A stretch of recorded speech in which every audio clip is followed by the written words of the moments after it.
Susmitha. ETV life ఆధ్యాత్మిక channel జీవన యోగ కార్యక్రమానికి మీకు స్వాగతం.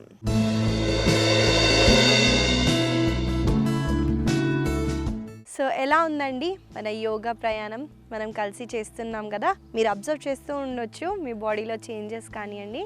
ఇలానే మనం ఇంకా ముందుకు వెళ్దాము. మొదటిగా మనము కూర్చొని యోగిక్ బ్రీతింగ్ ప్రాక్టీస్ చేద్దామండి. యోగిక్ బ్రీతింగ్ అంటే ఏం లేదు, మనము డీప్ ఇన్హలేషన్, మన డయాఫ్రమ్ ఉంటుంది కదండి, డయాఫ్రమ్ అనేది ఒక మజిల్ అండి. లంగ్స్ కింద మనకు ఒక మజిల్ ఉంటుంది. మనం ఎప్పుడైతే బ్రీతింగ్ చేస్తామో అది ఇలా కిందికి వెళ్తూ మన పొట్ట బయటికి వస్తుంది. మనం ఎక్సేల్ చేసినప్పుడు ఆ డయాఫ్రమ్ అన్నది పైకి వెళ్తుంది. అప్పుడు మనము మన స్టమక్ లోపలికి వెళ్తుంది. దాన్ని డయాఫ్రమెటిక్ బ్రీతింగ్ అంటారు. ఇక్కడ మనము ఇన్హేల్ చేస్తూ డీప్ ఇన్హేల్ చేస్తూ చెస్ట్ క్యావిక్యులర్ వరకు ఇన్హేల్ చేస్తామన్నమాట. ఎక్సేల్ చేసినప్పుడు క్యావిక్యులర్ అంటే ఇక్కడ వరకు. సో యోగిక్ బ్రీతింగ్లో 3 టైప్స్ ఆఫ్ బ్రీతింగ్ ఉంటాయండి. అబ్డామినల్, డీప్ ఇన్హలేషన్, దాన్ని డయాఫ్రమెటిక్ బ్రీతింగ్ కూడా అంటారు. దాని తర్వాత చెస్ట్ బ్రీతింగ్, ఓన్లీ మనం బ్రీత్ ఇన్ చెస్ట్ వర్క్ చేసి ఎక్సేల్ చేస్తాము. క్యావిక్యులర్ బ్రీతింగ్ అన్నమాట, మనము షాలో బ్రెత్స్ ఇక్కడ వరకే మనం బ్రీతింగ్ చేస్తాము. కానీ ఈ 3 కలిపితే మనము యోగిక్ బ్రీతింగ్ అంటారు. దానికి మీరు కొంచెం ప్రాక్టీస్ చేయాల్సి వస్తుంది, కానీ పర్లేదు, ట్రై చేయండి. ఇన్హేల్ చేస్తూ మన పామ్స్ని ఇలా ఓపెనే పెట్టాలండి. ఎప్పుడు ఇలా పెట్టొద్దు. మీరు అబ్జర్వ్ చేయండి, ఇలా పెట్టి ఇన్హేల్ చేయండి, అంత కంప్లీట్గా ఇన్హేల్ చేయలేరండి. మీరు ఇలా పెట్టి ఇన్హేల్ చేసినట్టయితే ఎక్కువ అమౌంట్ ఆఫ్ ఆక్సిజన్ మీరు తీసుకోగలుగుతారు. కాబట్టి ఇలా పెట్టి ఇన్హేల్ చేయండి. ఎక్స్హేల్ చేసేటప్పుడు ఫస్ట్ కాలర్ బోన్ని, తర్వాత చెస్ట్ని, తర్వాత డయాఫ్రమ్ని రిలాక్స్ చేయండి. సో ఇలా మనము యోగిక్ బ్రీతింగ్ని ఒక 5 minutes వరకు చేద్దాం.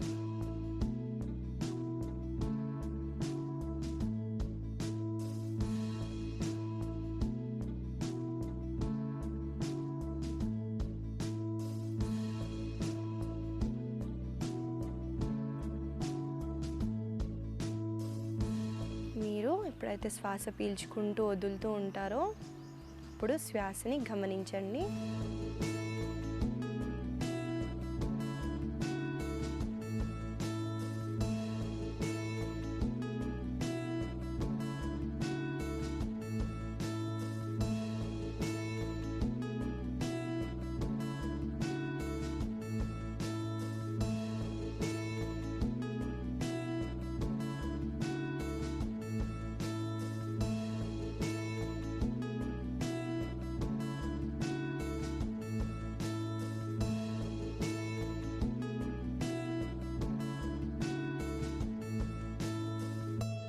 స్లోగా ఇప్పుడు పామ్స్ని ఇలా దగ్గరికి చేస్తూ ఐస్ దగ్గర పెడుతూ మెల్లగా గ్యాప్స్ త్రూ చూస్తూ ఒక మంచి బ్యూటిఫుల్ స్మైల్తో మీ కళ్ళని ఓపెన్ చేయండి. సో ఇవాళ మనము వార్మప్స్తో స్టార్ట్ చేసేద్దాం. వార్మప్స్లో మనం ఇవాళ జంపింగ్ జాక్స్ చేస్తామండి. దానికి సపోర్ట్ లేకుండా ఇలా కాళ్ళతో నిల్చోండి. జంపింగ్ జాక్స్ చేసే ముందు నేను కొన్ని ఇంపార్టెంట్ పాయింట్స్ చెప్తాను మీకు. ఈ జంపింగ్ జాక్స్ చేయడం వల్ల హార్ట్ బీట్ అనేది పెరుగుతుంది. కాబట్టి హార్ట్ ప్రాబ్లమ్స్ ఉన్నవాళ్ళు, హార్ట్ డిసీజెస్ ఉన్నవాళ్ళు, హై బ్లడ్ ప్రెషర్ ఉన్నవాళ్ళు ప్లీజ్ అవాయిడ్ చేయండి. లేదా స్లో మూమెంట్ కూడా చేయొచ్చు. నేను మీకు 2 చేసి చూపిస్తాను ఎలా చేయాలో. మనము జంపింగ్ జాక్స్ అన్నవి ఇలా జంప్ చేస్తూ మనం హ్యాండ్స్ని ఇలా అప్ చేస్తాము. మనం ఇలా చేస్తాము.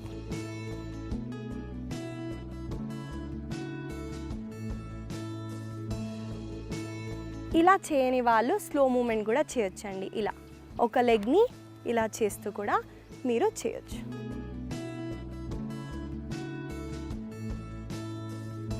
మనం మన బాడీని ప్రిపేర్ చేస్తున్నామండి ఆసనాస్కి. కొంచెం వార్మ్ చేసుకొని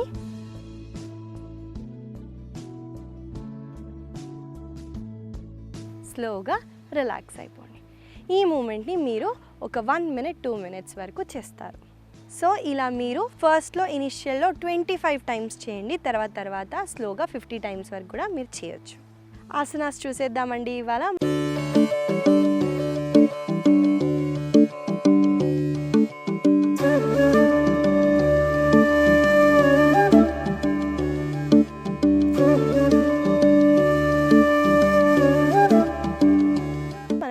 ప్రాక్టీస్కి వెళ్ళే ముందు నేను మీకు ఒకటి చెప్పాలనుకుంటున్నాను. ఆసనాస్ మీరు ఎంత చేయగలిగితే అంత చేయండి, లేదా నేను చెప్పే మోడిఫికేషన్స్ కానివ్వండి, ఈజీగా ఎలా చేయాలో చెప్తున్నాను కదా, అది మీరు ఫాలో అవుతూ తర్వాత మీరే ఆ స్టాండర్డ్ ఆసనాన్ని మీరు చేయగలుగుతారు. సో ఇవాళ ఫస్ట్ ఆసన మనము పార్శ్వోత్థానాసన చేస్తున్నామండి. ఈ ఆసన ఎలా చేయాలో నేను మీకు చూపిస్తాను. సో మనం ఫస్ట్ ఇలా తాడాసనలోకి వచ్చేసి మనము ఇలా భుజాలని ఇలా వెనక్కంటూ ఒక సింగిల్ పాయింట్ దగ్గర చూస్తూ ఉంటామండి. ఇన్హేల్ చేయండి, ఎక్స్హేల్ చేస్తూ ఇప్పుడు మీ రైట్ లెగ్ని ఇలా వెనక్కి తీసుకెళ్ళండి. నేను చెప్పాను కదండి, front foot 90 degrees, back foot 45 degrees ఇలానే ఉంటుందండి ఏ పొజిషన్ అయినా. ఈ రెండు కాళ్ళు ఒకటే లైన్లో ఉండేటట్టు చూసుకోండి. చూసుకున్న తర్వాత ఇన్హేల్ చేస్తూ మీరు ఫస్ట్గా ఈ నమస్కారం చేయడానికి రాదు కాబట్టి దీని పశ్చిమ నమస్కార అంటారు. కానీ మనము ఇప్పుడు ఇలా ఇన్హేల్ చేస్తూ రెండు హ్యాండ్స్ని పైకని ఎక్స్హేల్ చేస్తూ మనం ఇలా హ్యాండ్స్ని కిందికి పెట్టి మనము మన చిన్ని మన నీ కిందికి తెస్తామండి. ఇక్కడ నా మోకాళ్ళు ఇలా వంగి లేవు చూడండి, నా రెండు కాళ్ళు ఇలా స్ట్రైట్గా ఉంటూ నేను నా శీర్షాన్ని నా నీ దగ్గర పెడుతున్నాను.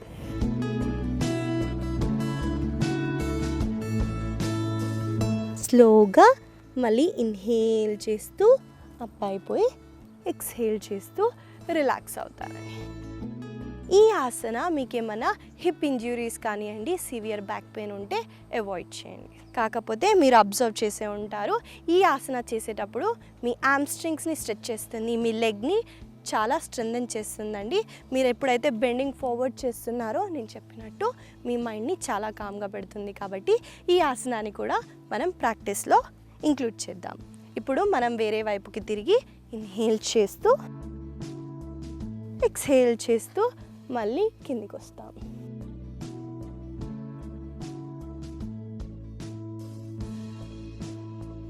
మళ్ళీ ఇన్హేల్ చేస్తూ అప్ అయిపోయి ఎక్స్హేల్ అయ్యి రిలాక్స్ అవుతాం. ఈ ఆసనాన్ని మనం ఒక 3 times చేద్దాము. నాతో పాటు మీరు కలిసి చేయండి.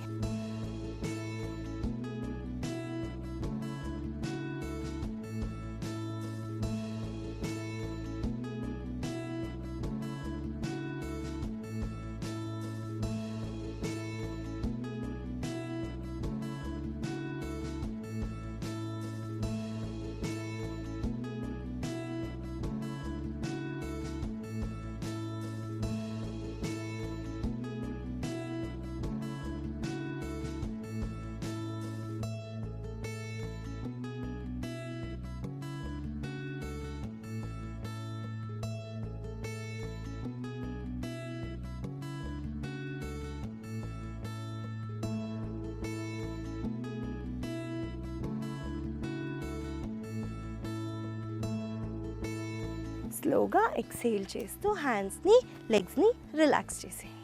చూసారు కదండి, ఈ ఆసన చేసేటప్పుడు మీ హ్యామ్స్ట్రింగ్స్ మీ లెగ్స్ ఎలా ఇక్కడెక్కడ స్ట్రెచ్ అయ్యాయో మీరు అబ్జర్వ్ చేసే ఉంటారు. నెక్స్ట్ ఆసన మనం చేసేది మేరు దండాసన అంటారు. మేరు దండాసన అంటే మేరు అంటే మన స్పైన్ అండి, దండ అంటే మనము కూర్చుంటున్నాము. నేను చూపిస్తాను ఎలా చేయాలో. దానికి మనము మళ్ళీ దండాసనకి వస్తాము. సో మీరు దండాసన చేసే ముందు మనం ఇలా దండాసనలో కూర్చుంటాము. దండాసన అంటే లెగ్స్ ఇలా మనం స్ట్రెచ్ చేసి పామ్స్ని ఇలా పెడుతూ మన షోల్డర్స్ని ఇలా రౌండ్ చేస్తామండి. ఇప్పుడు మనము మన రెండు సోల్స్ని దగ్గరికి తీసుకొచ్చి మనము ఈ కాళ్ళ బొటన వేలుని మన చేతు బొటన వేలు చూపుడు వేళ్ళని మధ్యల వేలతో ఇలా మనము ఇలా హోల్డ్ చేస్తామండి. సో మనం ఇన్హేల్ చేస్తూ రెండు కాళ్ళని ఇలా మనం బ్యాలెన్స్ చేస్తూ లెగ్ని ఇలా సపరేట్ చేస్తూ మనం బ్యాలెన్స్ చేసి ఒక పాయింట్ దగ్గర అబ్జర్వ్ చేస్తూ హోల్డ్ చేస్తామండి. ఇలా మనం ఒక 1 to 2 minutes హోల్డ్ చేసిన తర్వాత మెల్లగా రిలాక్స్ చేస్తాము. ఈ ఆసన మీకు మోకాల నొప్పులు, గ్రౌండ్ ఏరియాస్లో ఏమైనా ఇంజ్యూరీస్ ఉంటే మీరు అవాయిడ్ చేయడం మంచిది. మీరు అబ్జర్వ్ చేసే ఉంటారండి, బెనిఫిట్స్ అయితే చాలా ఉన్నాయి. ఆ పేరులోనే ఉంది మేరు దండాసన. స్పైన్కి చాలా మంచి ఆసన అండి. మీకు బ్యాలెన్స్ చేయడం కూడా చూపిస్తుంది. మీరు ఒకవేళ ఈ ఆసన చేయలేకపోతే మీరు ఇలా ఒక్కొక్క లెగ్ని స్ట్రెచ్ చేయొచ్చు. ఒక లెగ్ని ఇలా స్ట్రెచ్ చేసి ఇలా హోల్డ్ చేయండి. మళ్ళీ ఈ లెగ్ని రిలాక్స్ చేసి ఇంకొక లెగ్ని ఇలా స్ట్రెచ్ చేయండి. ఇలా రెండు అయిపోయిన తర్వాత మీరు ఇలా రెండు కాళ్ళని ఇలా స్ట్రెచ్ చేస్తూ హోల్డ్ చేయండి. మరి వెనక్కి ఇలా పడిపోకుండా మీరు బ్యాలెన్స్ చేయడానికి ట్రై చేయండి. సో చూసారు కదండి, మేరుదండాసన మనము కలిసి ఒక 2 times ప్రాక్టీస్ చేసేద్దాం. సో మీరు ఈ మూమెంట్ని ఒక 2 times చేద్దాం.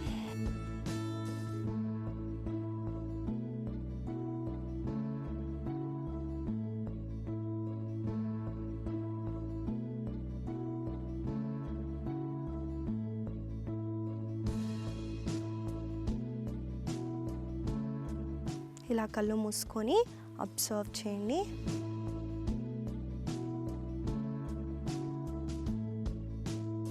స్లోగా సెంటర్కి తెచ్చి రిలాక్స్ అవ్వండి. సో ఎంత వీలైతే అంత లెగ్ని మీరు స్ట్రెచ్ చేయండి, ఏం పర్లేదు. ముందు చేయలేకపోయినా కొంచెం డిఫికల్ట్గా అనిపించినా మీరు ట్రై చేయడమే ఇంపార్టెంట్ అండి. మనము వేరే ఆసనాకి వెళ్ళిపోదాం. నెక్స్ట్ ఆసన వచ్చేసి మనము వజ్రాసన చేస్తామండి. వజ్రాసన అంటే థండర్ బోల్ట్ పోజ్ అని కూడా అంటూ ఉంటారు, వజ్రాయుధం కూడా అంటారు. ఇంకొకటి వజ్ర అంటే డైమండ్ కదండి. దీనికి రిలేటెడ్ మీకు ఒక చిన్న థింగ్ చెప్పాలనుకుంటున్నాను. మన హ్యూమన్ బాడీ చాలా గొప్పదండి, ఆ విషయం మనకు తెలియదు. కానీ ఇంద్రుడికి కూడా వజ్రాయుధం ఒక మన ఋషి వెన్నుముక్కతో చేశారండి. అంత గొప్ప హ్యూమన్ బాడీ అండి, అంత పవర్ ఉంటుంది హ్యూమన్ బాడీకి. మనము ఈ ఆసన చేసేద్దాము. ఈ ఒక్క ఆసన మాత్రం మనము అన్నం తిన్న తర్వాత కూడా చేయొచ్చు. ఏ ఆసన అయినా అన్నం తినే ముందు ఒక 2 hours ముందు ఎంటీ స్టమక్తో చేస్తాము, కానీ ఈ ఆసన అన్నం తిన్న తర్వాత కూడా చేయొచ్చు. దాన్ని ఎలా చేయాలో చూసేద్దాం. మనము దండాసనలో కూర్చొని ఒక లెగ్ని ఇలా ఫోల్డ్ చేస్తూ ఇంకొక లెగ్ని ఇలా ఫోల్డ్ చేస్తూ మనము కూర్చుంటామండి.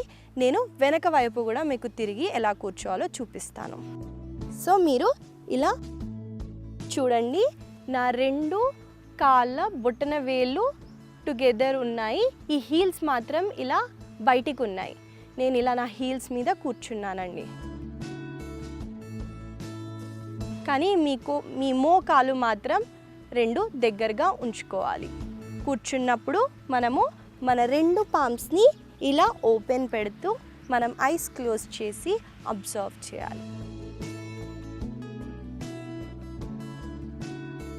ఈ ఆసన మోకాల నొప్పులుంటే మీరు అవాయిడ్ చేయడం మంచిది, ఎందుకంటే మీరు ఫోల్డ్ చేసినప్పుడు అక్కడ ప్రెషర్ ఉంటుంది కాబట్టి అవాయిడ్ చేయొచ్చు. ఈ ఆసన చేసే ముందు మీరు ఇలా కూర్చోలేకపోవచ్చు. అప్పుడు మీరు ఏం చేయొచ్చు అంటే ఒక కుషన్ కానివ్వండి, ఒక బ్లాక్ కానివ్వండి, ఇక్కడ హిప్ కింద పెట్టి కూడా మీరు ఇలా కూర్చోంటే మీకు మెల్లమెల్లగా ఆ కుషన్ని మీరు పక్కకు జరిపి కూడా కూర్చోగలుగుతారండి. మీ లెగ్లో ఉన్న స్టిఫ్నెస్ని కూడా తీస్తుందండి. చాలా మంచి ఆసన, మీరు డైలీ ప్రాక్టీస్ చేయండి. నెక్స్ట్ ఆసన అర్ధ పవన ముక్తాసన అంటారు.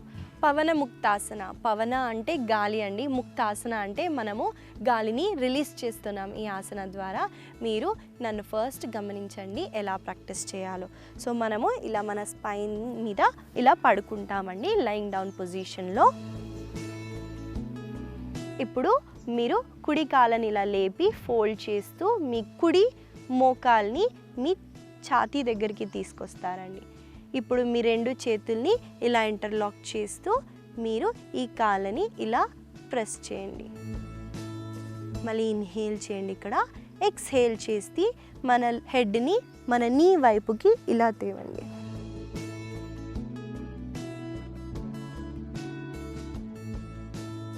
మీకు ఒకవేళ నెక్ ప్రాబ్లమ్స్, స్పాండిలైటిస్ అంటారు కదా, ఆ ఇష్యూ ఉంటే మీరు ఇలా నెక్ని రిలాక్స్ చేసి ఓన్లీ మీరు ఇలా హోల్డ్ చేయొచ్చు.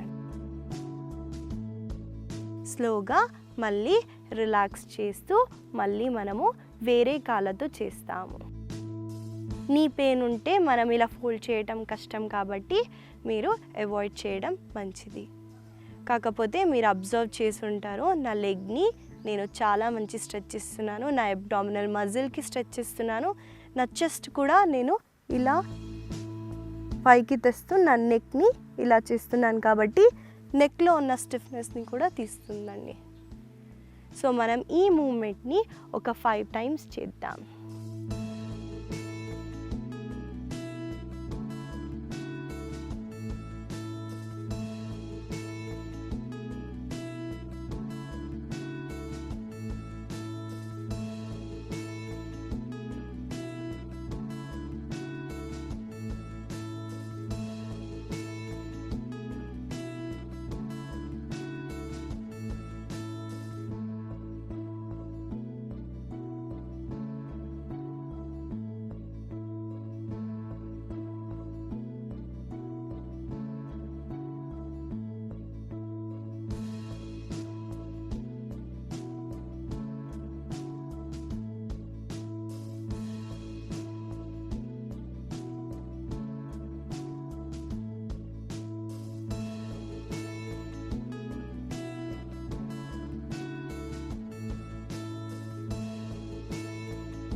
స్లోగా రిలాక్స్ అవ్వండి. సో చూసారు కదండి, ఈ పవనముక్తాసన చాలా మంచి ఆసన. పూర్ణ పవనముక్తాసన చేసే ముందు మనం అర్ధ పవనముక్తాసన చేసాము. ఒక్కొక్క లెగ్తో మనం స్లోగా పవనముక్తాసన చేద్దాము. స్లోగా రిలాక్స్ అయిపోయిన తర్వాత కుడి వైపున ఇలా తిరుగుతూ మీరు సీటింగ్ పొజిషన్కి వచ్చేయండి.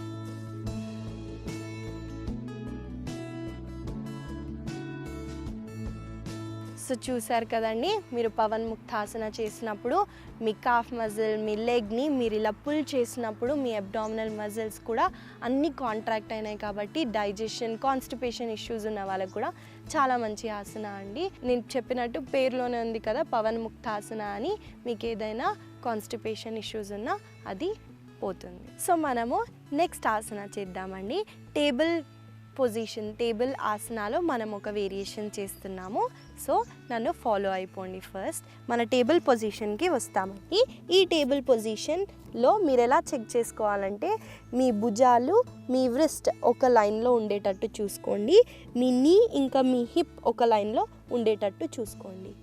ఇలా వచ్చిన తర్వాత మనము మన స్పైన్ని, మన వెన్నుముక్కని ఇలా మనము సర్క్యులర్ మోషన్లో మనము ఒక మూమెంట్ ఇస్తున్నాము. చూడండి, చూసి అబ్జర్వ్ చేయండి.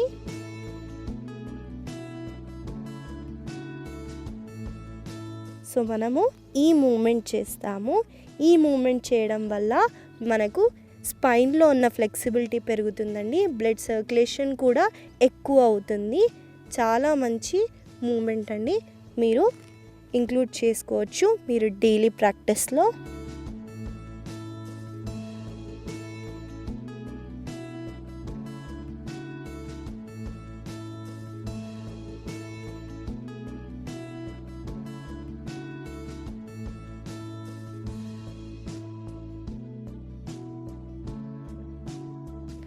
ఒక రైట్ సైడ్ నుంచి మనము ఒక 1 minute వరకు మనము ఈ మూమెంట్ చేస్తూ మళ్ళీ మన లెఫ్ట్ సైడ్ నుంచి ఒక 1 minute ఈ రొటేషన్ని, ఈ మూమెంట్ని చేద్దామండి. నాతో పాటు మీరు కూడా కలిసి చేయండి.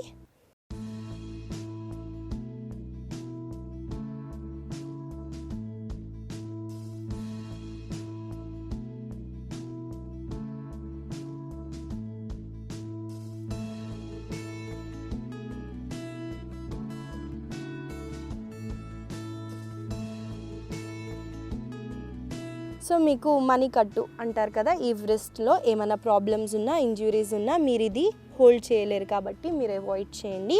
సో మనం ఈ మూమెంట్ని ఒక 1 minute వరకు రైట్ సైడ్ ఇంకా లెఫ్ట్ సైడ్ నుంచి సర్క్యులర్ మోషన్ చేసి రిలాక్స్ అవ్వండి. సో చూసారు కదండి, ఈ ఆసనాన్ని కూడా మనము డైలీ మన ప్రాక్టీస్లో ఇంక్లూడ్ చేద్దాం. సో ఇవాళ మీకు ఒక చిన్న సలహా అండి. మీకు తెలిసే ఉంటుందండి, పాతకాలంలో పేషెంట్స్ మాత్రమే, అంటే ముసలి వాళ్ళు ఏమన్నా ఆపరేషన్స్ అయిన వాళ్ళు మాత్రమే వేడి నీళ్ళతో స్నానం చేసేవాళ్ళండి. మిగతా వాళ్ళందరూ చల్ల నీటితోనే స్నానం చేసేవాళ్ళు. చల్ల నీటి వల్ల స్నానం చేసే ఉపయోగాలు నేను మీకు చెప్తానండి. మీ మెంటల్ హెల్త్ని చాలా ఇంప్రూవ్ చేస్తుంది, మీ స్ట్రెస్ లెవెల్స్ని తగ్గిస్తుందండి. మీరు ఎప్పుడు ఎంత వీలైతే అంత మాత్రం మనము కూల్ వాటర్తో స్నానం చేయడానికి ట్రై చేయండి. ఈ కూల్ వాటర్తో స్నానం చేయటం వల్ల ఇంకొక ఉపయోగం కూడా ఉందండి. మన బాడీలో ఒక వెగస్ నర్వ్ అని ఉంటుంది. ఆ నర్వ్ని మనం స్టిమ్యులేట్ చేసినట్టు అవుతుంది. కాబట్టి మన ఫేస్ని కూడా ఇలా చల్ల నీళ్ళతో ఇలా ఫేస్ మీద ఇలా చల్లుతామో అప్పుడు కూడా ఆ నర్వ్ యాక్టివేట్ అవుతుంది అని అంటూ ఉంటారు. సో దానికి మనము డైలీ చల్ల నీళ్ళతో స్నానం చేయడం ట్రై చేద్దామండి. మళ్ళీ కలుద్దాం.